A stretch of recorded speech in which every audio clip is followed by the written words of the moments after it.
Okay, hello and welcome. I am Valerie from ECC and I would like to introduce you to Joe Hunt and Trudy Stedman. Both Joe and Trudy are consultants at ECC. Joe has 15 years HR experience gained through working in the higher education sector and is a chartered member of the CIPD. Trudy has more than 20 years HR experience from a range of roles in both higher education and the private sector. She holds a CIPD accredited postgraduate diploma in human resource management. Full biographies for both Joe and Trudy can be found on the conference and ECC websites. Joe and Trudy will tell you how ECC has been supporting members to tackle pay, reward, and performance from senior roles and will showcase our new offer, ECC Apex. Before I hand you over to Joe and Trudy, you can use the Q&A function to send any questions throughout the session, and there is chat available if you would like to add any comments at any point. Now I am delighted to hand you over to Joe and Trudy. Thanks, Valerie, and welcome everyone to our workshop on senior pay and reward. We are going to tell you a story about senior pay and reward based on an amalgamation of several senior pay projects we've carried out with members over the past few years. I'm going to take you through some of the factors driving universities to review their senior pay and reward practices, as well as the diagnostic stage of our new leadership service and framework, ECC Apex. Trudy will then take you through the ECC Apex process in more detail and the outcomes that can result from using our framework. As Valerie said, we're keen to hear from you today, so please do use the chat function and the Q&A to ask questions and to share information with us and others. We'll be monitoring the chat and picking it up at the end of the session. Okay, so let's meet Owen. This is Owen. He is a HR director in a university, and like most people in HR, he feels like he needs several arms to keep all the balls in the air. Owen is under pressure from different directions at the moment to do something about senior pay, whether that's helping and advising their remuneration committee to make the right pay decisions, whether it's dealing with their trade union colleagues who have queries around the transparency of the process, investigating the gender pay gap and trying to address that if he can, getting to know a new Vice Chancellor who thinks the salaries for senior staff are way too low, and also finding time to read the revised CUC code on remuneration for senior staff in HE. And he's also aware of the recently published Office for Students report on senior pay and UCU's response to that. Owen really needs some help. Luckily for him, the superheroes who know absolutely nothing about pay and reward were not available. And this is where ECC came in. ECC met with Owen, and as the new VC was particularly interested in the topic, she was also involved in that initial meeting, which was to discuss in broad terms the issues that the university were facing and to introduce ECC's senior pay and reward service, ECC Apex. A secure team site was set up for the transfer and sharing of documents, and Owen provided ECC with a copy of the university's strategic plan, their existing performance criteria, any values and behavioural frameworks, and a selection of their senior staff job descriptions. And ECC provided Owen with a copy of their leadership framework characteristics to allow the university to decide whether they might want to amend any of the characteristics prior to the first diagnostic and scoping meeting. At the diagnostic meeting, the ECC consultant went through a series of questions to determine Owen's required outcomes, such as establishing what their current pay bands look like, the resources they had available for the project, whether there were any budgetary constraints that might impact on the project, what was in and out of scope, whether they wanted to amend the Apex framework or not, and also an assessment against the CUC code, as that was a concern for Owen. The ECC consultant laid out what they would produce as an outcome of the process, and this would include tailored role profiles for the different levels of senior staff, which would be used to obtain quality labour market data, and would then enable us to make recommendations around salaries and grading structure for senior staff. And if desirable, we could provide input on the performance assessment process as well. At the diagnostic meeting, Owen and the VC outlined the drivers for them wanting to review their senior pay. And this included increasing pressure from trade union colleagues who were querying the transparency of their current process. The fact that their remuneration committee were feeling a bit nervous in relation to the CUC code. They thought they were compliant with it, but they wanted reassurance about that. The VCC had concerns that senior salaries were not competitive. And finally, their gender pay gap was worse at the senior level, and so they wanted to try and address this. But at the same time, they did express concerns that they didn't want this work to raise expectations within the organisation. And they were conscious of ongoing issues around pensions and the lifetime allowance for senior staff. The fact that there's also very little appetite for change amongst their senior staff. And they didn't want to lose sight of issues at the other end of the pay spine, which were causing difficulties at the moment. It'd be really helpful before I move on if you could let us know in the chat whether any of these issues resonate with you and whether you're facing similar or different issues in relation to senior pay. So do let us know in the chat, and we're going to pick up some of these themes at the end.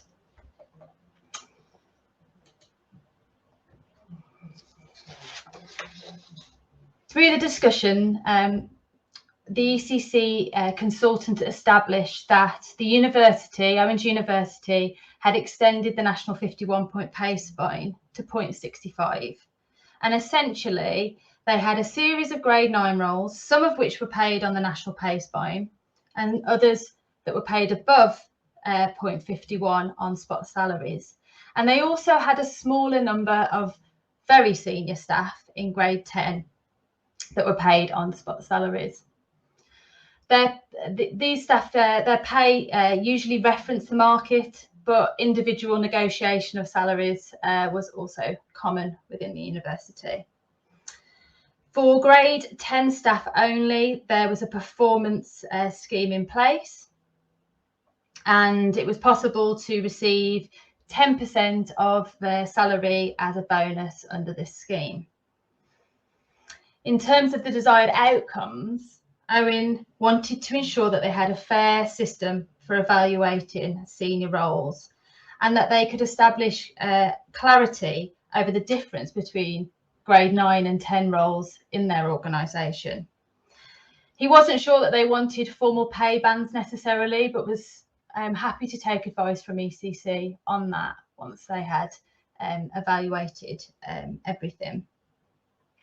They wanted access to robust market data to support their pay decisions, and also possibly something to support their performance bonus scheme. As Owen had concerns around the CUC code, we also carried out an assessment with him against elements of the CUC code.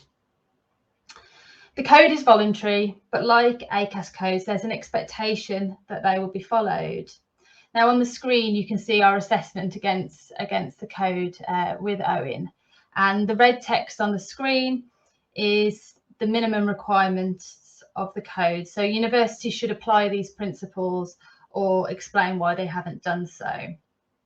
The green text indicates good practice, and the purple text there on the screen indicates the changes that have been made to the CUC code as of November this year.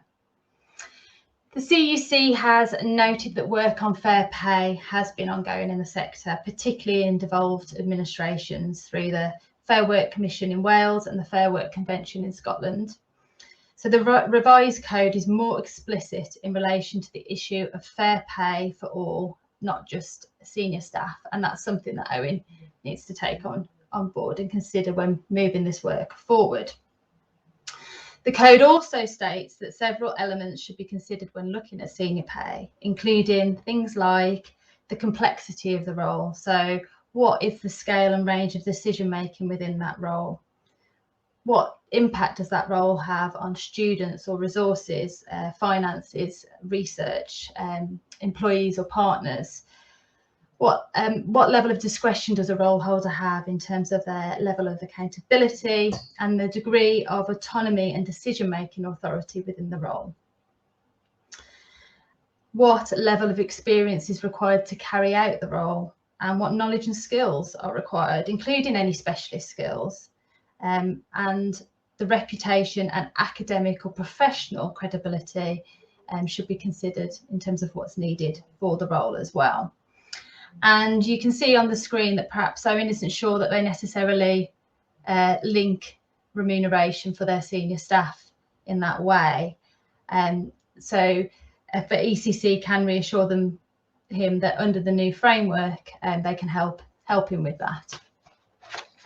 The CUC code also states that to retain staff, remuneration committees need to consider the market position, typically looking at a set of comparator institutions or organisations. And as I mentioned earlier, although they do that to some extent, there's quite an emphasis on individual salary negotiation as well within the university.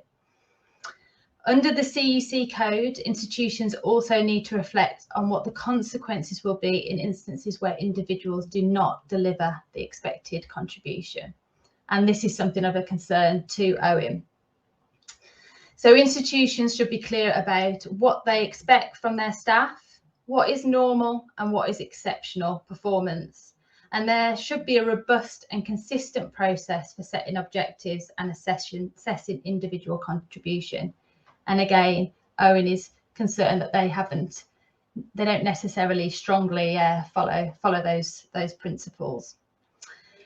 Now, before I hand over to my colleague Trudy to take you through the next stage of the Apex framework, we are going to run a few polls for you. So Imogen, if you could please run poll number 1 for us. We're going to have a look at how you measure up against the CUC code. So the first question is, do you assess the value of senior roles based on size, market and performance? And if you could have a go at answering that question for us, please. And you should be able to see the results under the poll tab.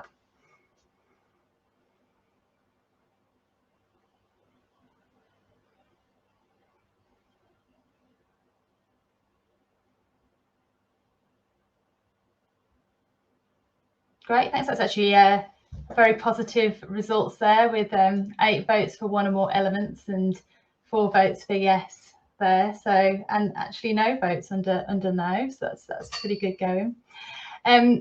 Imogen, could you run the next poll, please? Again, could you have a go at telling us, in relation to senior staff, do you have a robust and consistent process for setting objectives and assessing contribution? Wow, okay.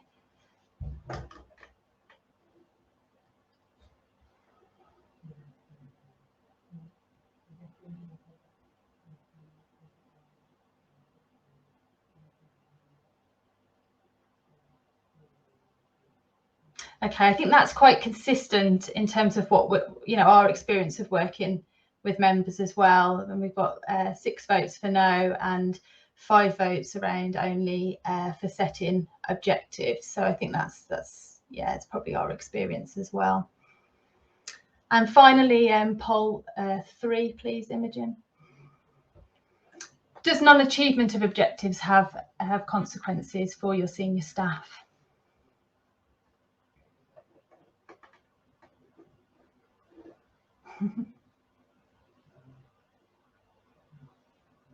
Okay, so the majority say no there, and again, I think that's something we're quite familiar with as well. Okay, thank you. I'm going to hand over to Trudy now to do the second part of today's session. Hello, everyone.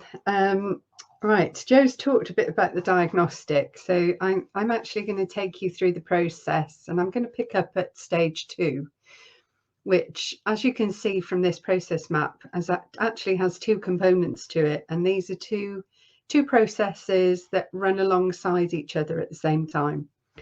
So stage 2 is about evaluating the roles, and in this case, we did the cases that we've done so far. We have used HERA, but alongside us doing those evaluations, we've actually shared our standard leadership framework with the client, and they have looked at the characteristics that are within the framework. So we have 5 standard characteristics, which are around strategic leadership, stewardship and governance, organisational performance and change, business enterprise, and professional credibility and expertise.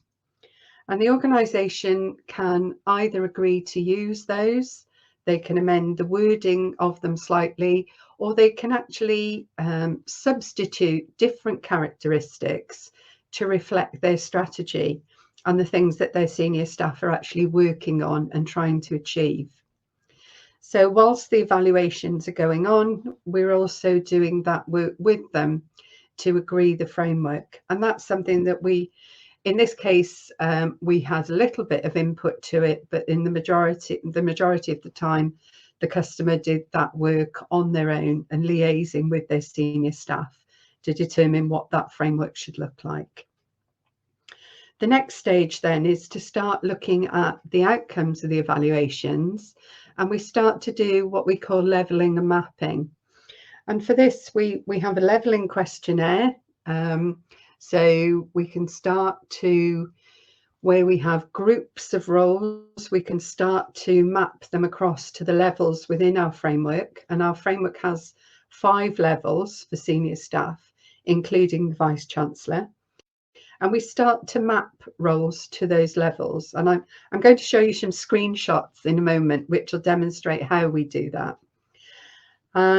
Once we've done that levelling and mapping process, we're then able to produce role descriptors for each of the roles. And we use those role descriptors to get some good quality, robust labour market data. And we can then do some analysis and benchmarking to determine where those roles should sit in terms of salary. And the final stage is a report then back to the organisation, sort of reporting on our findings with suggested structures or suggested salaries and role levels.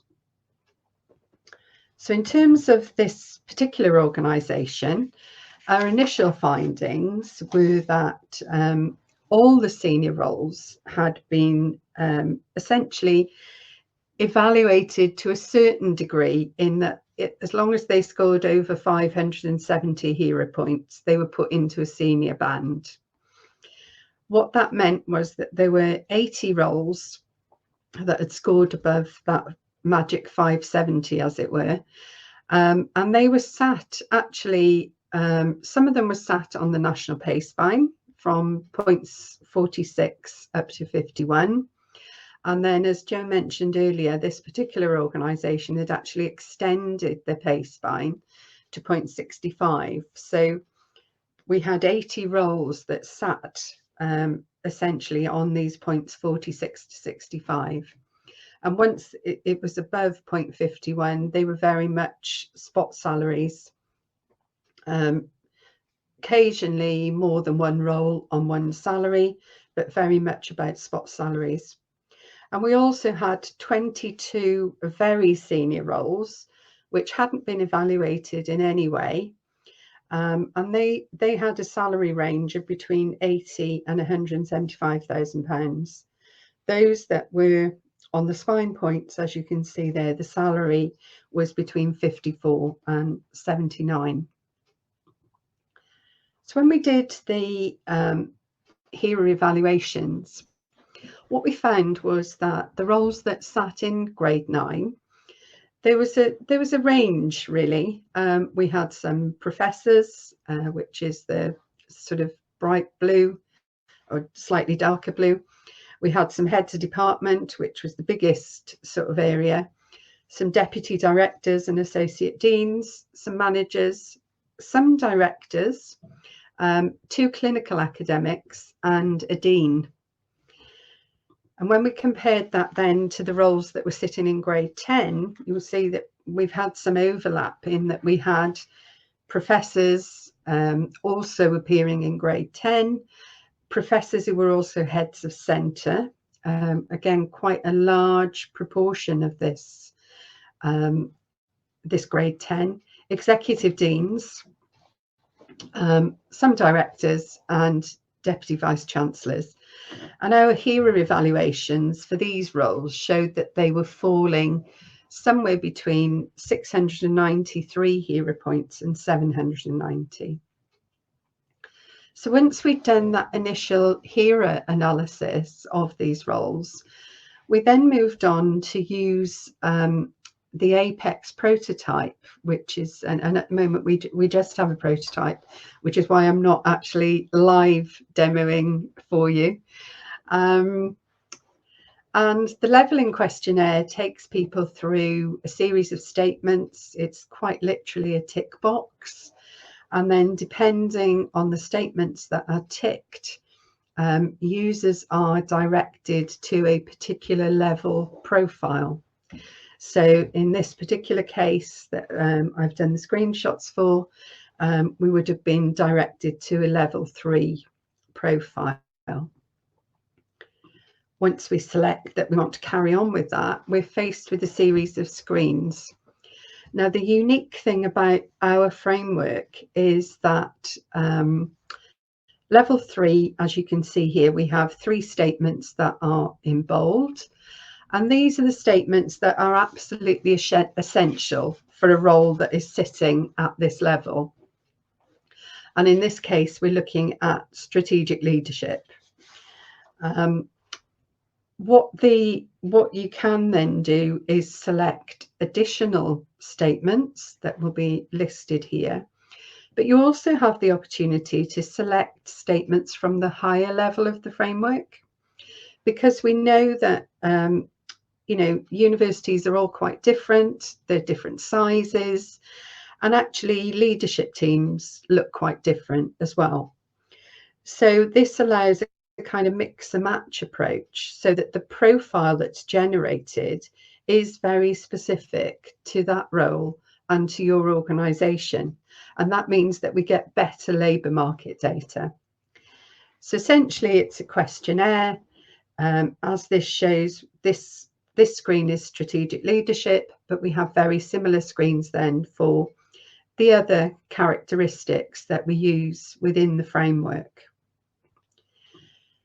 Also, as part of this, as part of the system, is something that we've called personal attributes and impact.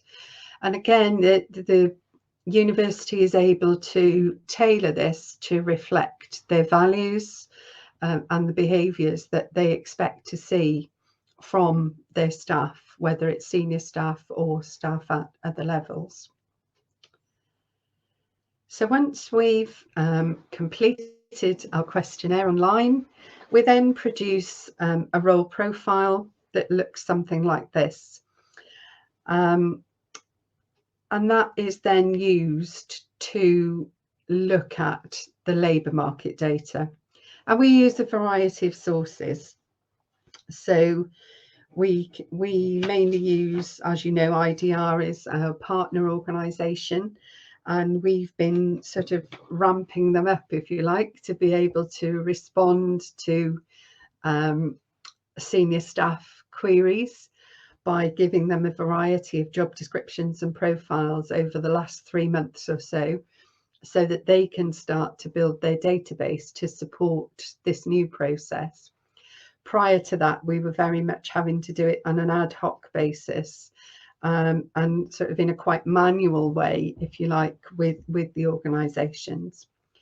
And also the levels that our framework have actually are very nicely aligned to the UCA senior staff survey levels. And we are talking to UCA at the moment to make sure that they're happy with us, you know, kind of saying that. So far we seem to be okay.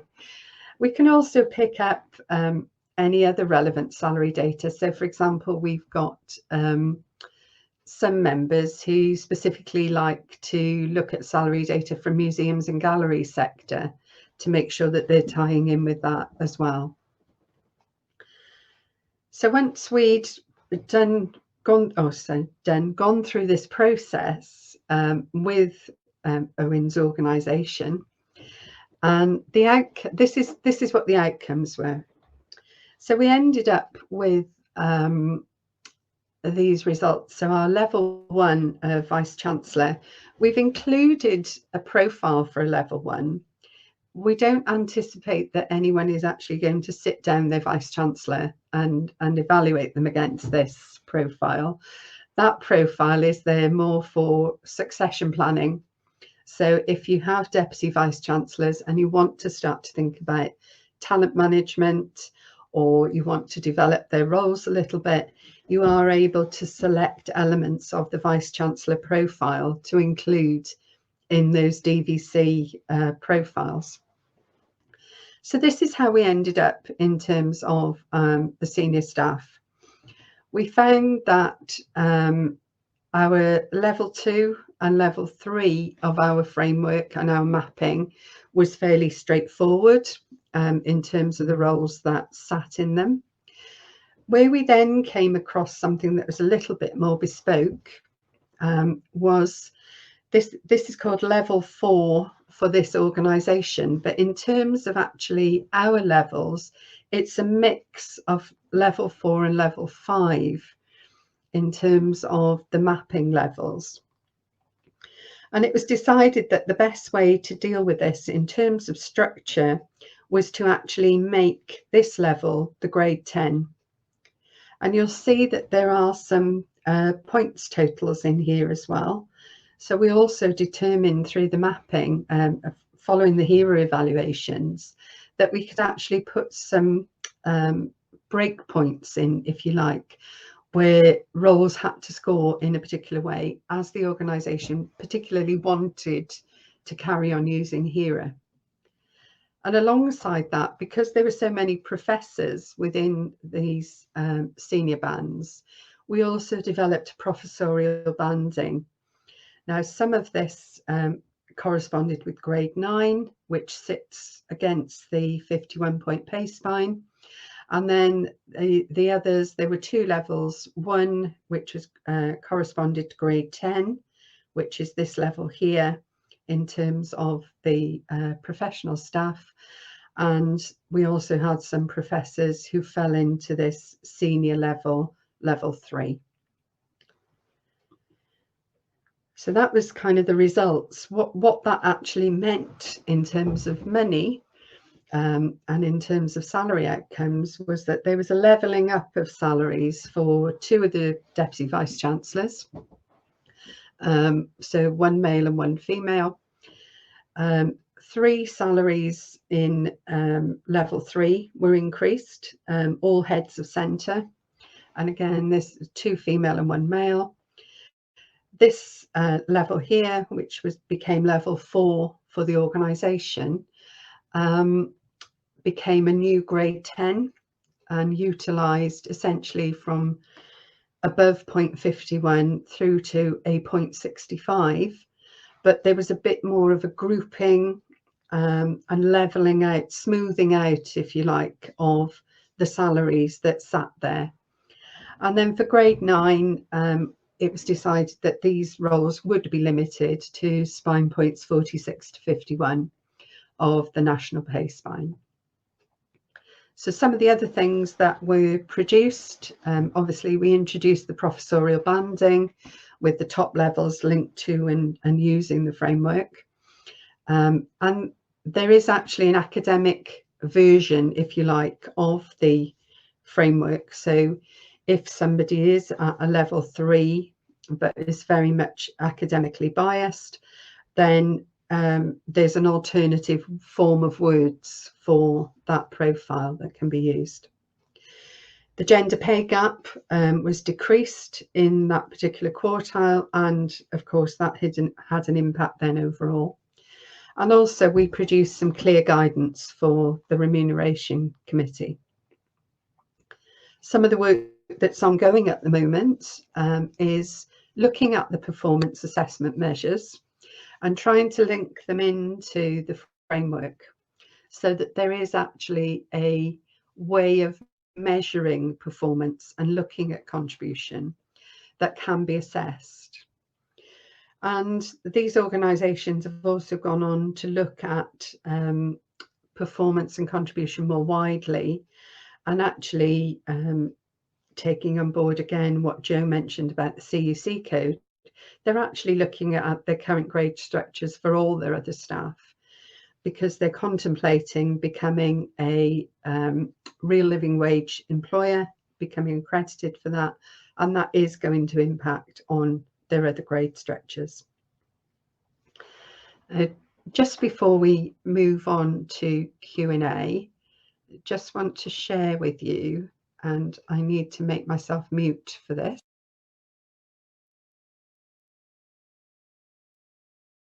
The ECC Apex leadership framework potentially has 5 levels, but it can be customised to suit the size of your organisation. Here's how.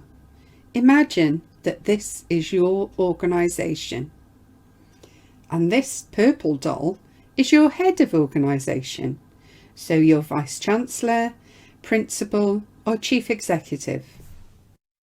When we evaluate your roles, we might find that your organisation does have senior staff or leaders at all 5 levels of our framework, or we might find that you have just 3 levels, including the VC. The great thing about our process is that we evaluate individual senior staff to establish where they fit within your organisation's levels. Our framework allows for individuals to have a role profile that might span 2 levels of the framework. So their role could look like this, a fairly even split, or they might be undertaking development activity, so their role could look like this. Apex allows for the selection of characteristics from the next level of the framework, useful when looking at succession planning. So our aspiring VC, shown here, will have a role that looks like this. It also doesn't matter if some of your senior roles are more academically biased, as our framework has alternative text at each level that can be used to capture the more academic elements of a role. So to summarise, after using our leadership framework to evaluate your senior roles, you'll have tailored profiles for different levels of senior staff. So regardless of whether your organisation looks like this, or like this,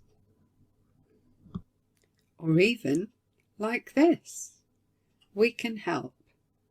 These profiles are used to gain market data, which can then inform your salary setting process, so you can be confident that you'll have a robust and consistent method of determining senior staff pay. Thank you for watching this rather light-hearted look at ECC Apex, and please do contact your ECC consultant if you'd like more information.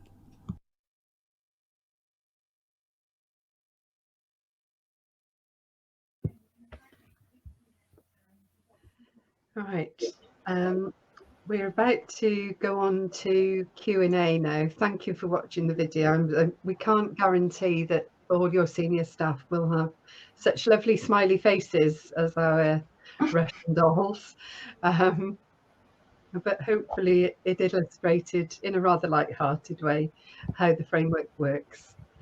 Now, we've got a couple of questions come in. Ian has asked, what benchmarking tools and data sources do you use for the sourcing market data? We use IDR as our fallback, but IDR have access to lots of other surveys. So when we ask them to look at particular sectors, we are able to go out and get that data. We also do our own research, so that, you know, for example, the IT job sector, if we were looking at something particular around that, we would be able to gather that data in. And of course, anyone who undertakes or contributes to the UCA Senior Staff Survey will also have that data that they'll be able to look at as well. Hope that answers that for you, Ian. And Janine has asked, what involvement did the REMCOM chair or members have in the project? The one of the universities that is part of the case study, because as Joe explained, it's an amalgamation of 2 case studies. One university, their REMCOM, were actually driving the project. So they were asking the questions and actually wanted something to happen because they weren't feeling confident. And the other university, it was more a case of presenting the outcomes at the end to the REMCOM. So I think it varies. We're working with 3 universities at the moment who are piloting our product for us. And one of those very much driven by REMCOM wanting to have something in place. We've also got a question there from David. Is Apex now fully operational and available? It's not quite ready to release. We have a working prototype and we're able to produce reports from the prototype. The bit that we're working on at the moment is the tailoring. It's the background workings, if you like, to enable us to tailor those frameworks so that each individual organisation has their own bespoke framework. So that's where we are at the moment. If we have any more questions or comments from anyone.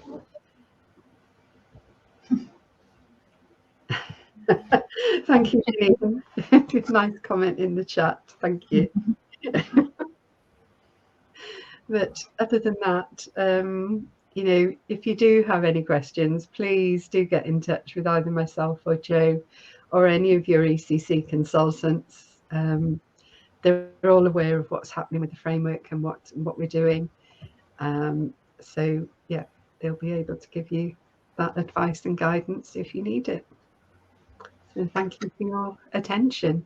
I believe it's Imogen will correct me if I'm wrong, but I think it's now lunchtime.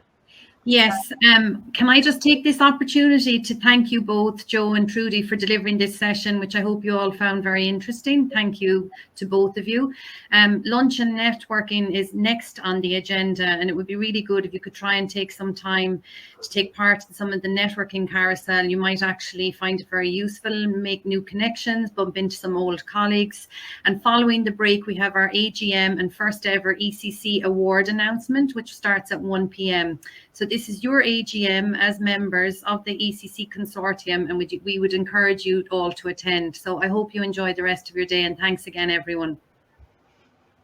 Thank you.